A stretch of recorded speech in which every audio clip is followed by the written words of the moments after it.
Саламатсыздарбы? Кабинет министринин мүчөлөрү, урматтуу Акылбек Үсөнбекович, сизди кыргыз эли күчтүү финансист катары билет да. Анан сиз айттыңыз 403 миллиард консолидированный бюджетти киргиздик. Анан 5 миллиард казинодон түшөт дедиңиз, 5 миллиардка чейин дедиңиз. Ушул башка ички булактардан эмес, тышкы булактардан алып келсек болот беле, башка дагы? Бар эле болот да. Анда 280 миллион доллар карызды да Кытайдыкын төлөш керек да. 280 миллион долларды. 245 мектеп ЧС'тин деңгээлинде турат. Аны да куруш керек да, бүтүрүш керек. Жетпей атпайбы ошо? Мен айтканым 403 миллиард дагы жетпей атат.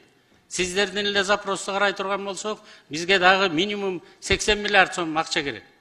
Мына ушул жерде отурган 90 депутаттын айтканын баарын аткарайлы десек. Анан деньги никогда не бывает лишним. мен айта турган нерсем ушу 5 миллиард, ушу 403 миллиардка влияние береби, бербейби? Берет. Бир тыйын дагы берет. Контрольно кассовый машина үчүн эмне үчүн жанталашып атам? Мен азыр айтып атам, дүйнө 1 миллиард деген кечирип коебуз, Бакытбек Каныбекович. 1 миллиард деген 1 сомдон курулат. Биз болгон источниктерди, мына сиздердин тапшырмаңыздар менен, президент Садыр Нуркожоевичтин тапшырмасы менен болгон ички өзүбүздүн резервтердин баарын карап атабыз. Мына контрабандисттер менен согушуп атабыз. Алар деле биздин жарандарыбыз. Сиздерге эң чоң рахмат. Мына азыр машинелерин ошо контрабанда менен алып келген товарлардын баарын конфискация кыла баштайбыз. Бүт баары менен. Эми аны жакшы көрүнөм десем, мен деле отура бермекмин. Мына бекитилген планды бердиңер, аткарып койдум деп эле. Бирок андай болбойт атпайбы турмуш? Бүт өзгөрүп атат. Азыр импорт менен көз каранды элек. Калганын баарын азыр эми Кыргызстанда чыгарышыбыз керек болуп атат. Технологияларды алып келиш керек. Завод станокторду. Ошонун баарына эле керек акча. Эң туура, бирок ушул мыйзамды кийинчерээк алып келсек болбойт беле? Азыр сиз айтып аткандай сырткы булактардан иштебейлиби? Логистика өзгөрүп атат азыр дүйнө жүзүндө. Мисалы, жардам бериңиз. мынакей сунуш катары мен сизге айтып коеюн, мына оң рулдуу автоунааларды киргизейли. 1 жыл же 2 жыл мөөнөтүн коюңуздар. Биринчиден автопаркыбызды жаңылайбыз. Экинчиден мына логистика азыр талап кылып атат мына коңшу өлкөлөрүбүзгөчү. Ушул жагынан иштеп, ушул жагынан көрбөйлү. Эми Аллах Таала тыйып салган нерсени биз алып келип киргизип атабыз. Туура, менин берде кесиптештерим айтып атат. Биз светтик мамлекетти жашайбыз деп. Бирок биздин мамлекетибизде 90% мусулмандар да. Алар менен талкуу кылсаңыздар болмок бул маселени. Сиз 60-чакырылыштын депутатысыз, туурабы? Туура. Сиз ушул мыйзамды сиз өзүңүздөр кандай добуш бердиңиз эле? Сиз өзүңүз жеке өзүңүз кандай добуш бердиңиз эле бул мыйзам? Мен ушул мыйзамга 2012-жылы финансы министри болуп кеткем.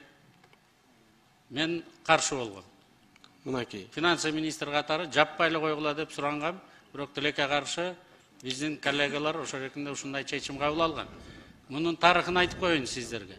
Бакыт Жетегенов деген депутат игровой автоматтарды эле жабам деп киргизген. Законду. Анан сен деген казинолордон акча алып алгансың го, эмне үчүн казинону жакпайсың деген сөз тарагандан кийин, анда казинону дагы жабам деп, мен кеткенден кийин уже казинону дагы жаба турган законду кабыл алып алган. Ал жөндөн жөн эле жабылып калган эмес. Мына ошол эркинде спорлордон чыкканда, анан Бакытбек Каныбекович, мен сизге айтып коеюн. 20% оң рулдуу машинелер 80% өлүмгө алып келип атат. МВДнын статистикасын карабайсызбы? Степ вагон эмес эле смерть вагон болуп калды бүгүнкү күнү. Элди ташыба десек болбой, ташып атпайбы? Жок. Анан азыр сизге статистиканы айтып коеюн, сиз суроо бердиңиз.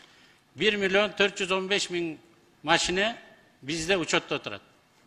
Болгону 20-25 миң машина 5 жылга чейин.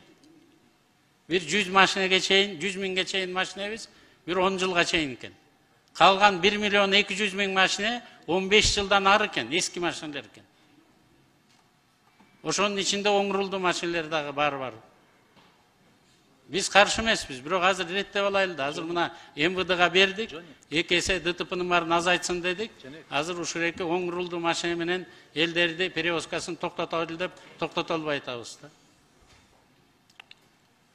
Бирок Андан чоң акча түшпөйт. бирок каттоо жүргөн жок да. Оң рулдуктар келип атканы менен туурабы? Армениядан келип атат, башка жактан келип атат. Бүгүн дагы каттоо жүрбөйт. Жанагындай өлүмдөрдүн баары болуп атса жүрбөйт анда.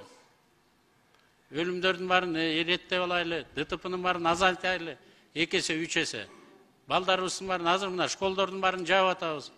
Мурун аябай көбөйүп кеткен школдордун баарын аттестациядан өткөзүп атабыз. 40ка чейинки балдардын баарын жаңы права бергиле десем, азыр эми Садыр Нуркожоевич дагы жок, андай катуу кетпегиле. Улам ким нарушать этсе, ошолор переиздавать этсин праваларынын баарын. Кайра тактап турсун өзүнүн билимдерин, ошо машина айдай тургандарын деп, азыр кичине деген кетип баратабыз да. Же болбосо биздин кабинет министров 40ка чейинки, же болбосо 30ка чейинки балдарыбыздын баарына день рожденияларына право подарить эткендердин баарын кайра жаңы бир жолу правилаларды кайра тапшыртып, автошколдордун баарынан кайра өткөзөлү деген ниетибиз бар эле да. Кичинеден өтөйлү деп атабыз. Акылбек Үсөнбекович, ошон үчүн сиз айтып атпайсызбы? Мен көп мисалдарды келтирип кеттиңиз го. Башка иштерди кылайлы, тигини кылайлы, муну кылайлы деп. Мен сизге бир сунуш катары эле муну айтып атам. Муну сиз айтып атасыз, казиного кыргыздардын жарандары ойнойт деп. Мен сизге ушу сунуш кылат элем, транзит катары эле колдонбойлу муну. Эмне колдоно албайбыз? Колдонсок болот да.